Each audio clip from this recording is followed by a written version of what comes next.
suis opticien depuis 2002. Je suis installé au Brésil, à Curitiba, dans le sud du Brésil, une petite ville de 2 millions d'habitants. Et aujourd'hui, après 14 ans, 3 magasins. Ça n'a pas été facile au début, à l'époque. Le client rentrait dans le magasin, il donnait sa prescription. Et le vendeur lisait la prescription et tout de suite allait lui recommander une paire de verres. Enfin, c'était très technique, voilà. Mais il n'y avait pas de côté esthétique, il n'y avait pas de côté plaisir. Il n'y avait qu'un côté prothèse oculaire.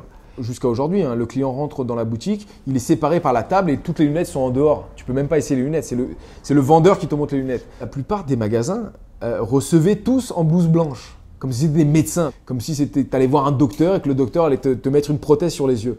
Donc je me suis dit déjà, on va casser ces blouses blanches, on va s'habiller normalement. Donc je voulais changer un peu toutes ces méthodes-là.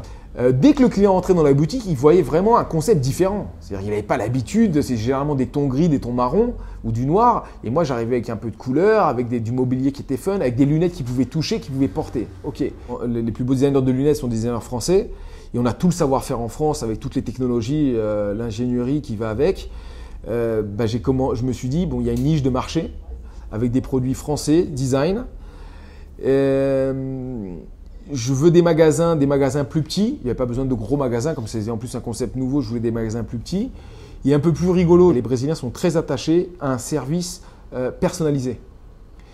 Et ça, c'est à mon avis ce qui a fait le succès de la boutique dès le début.